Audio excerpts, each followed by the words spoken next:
Good morning, Go Fam! So, dito tayo ngayon sa isang site. Okay?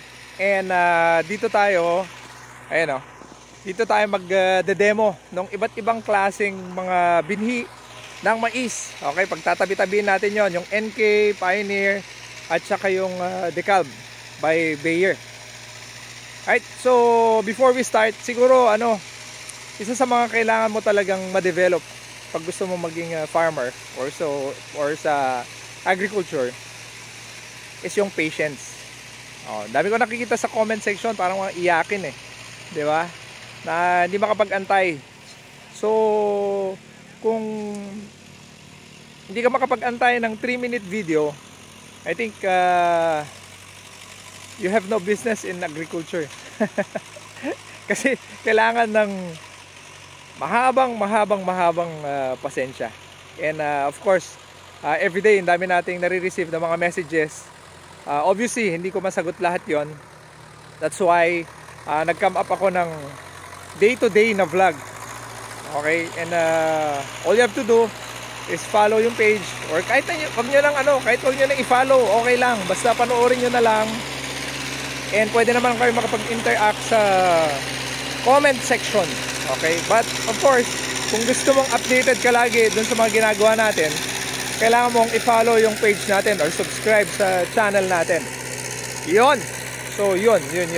Okay.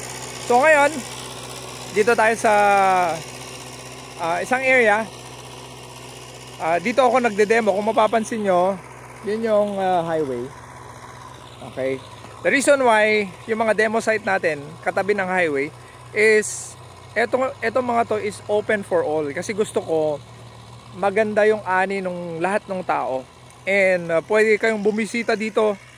I-check nyo yung yung etong lugar. And from there, pwede nyong mapag-aralan kung ano yung maganda, ano yung okay, ano yung hindi. Para sa ganon, hindi nyo na kailangan mag-experiment on your own. Diba? Pwede pa rin naman kayo mag-experiment. Pero what I'm saying is, ako na lang yung gagawa para pag pumalpak, ako lang yung magte-take ng risk, 'di ba? Sabi nga nila, kapag natuto ka sa mga mistakes mo, matalino ka, 'di ba? Pero mas matalino ka kung natuto ka sa mga mistakes ng ibang tao. 'Yun.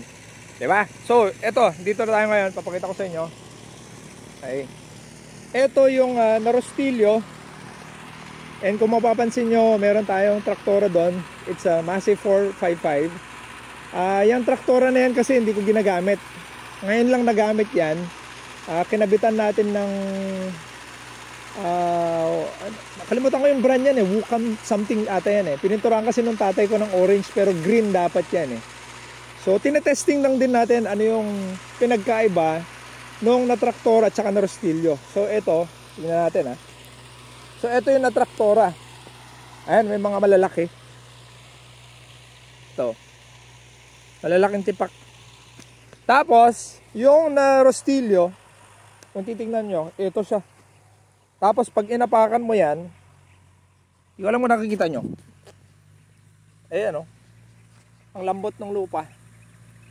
Okay. So, makita natin yung effect. Especially kunwari magkaroon tayo bigla ng mga drought or heavy rain, makita natin yan. Okay, kasi for some, sabi dagdag expense, pwede, syempre.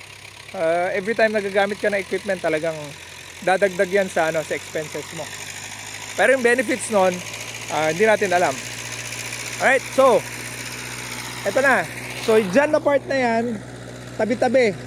Okay, lahat ng variety, siguro sa next na vlog ko, lahat ng mga variety or na mga top brands. Okay, so sa Bayer siguro maglagay tayo dyan mga 3 na varieties, or 3 din sa NK, 3 din sa Pioneer. Okay, so yun yung update natin. Inaantay lang natin yung mga binhi na dumating. Nilaland prep lang natin to, tapos saka na natin tatamnan. Kaya nandun yung seeder natin. Ayan diba? Yan yung seeder natin. Alright, so yun lang, Go Fam. Ingat ka lagi.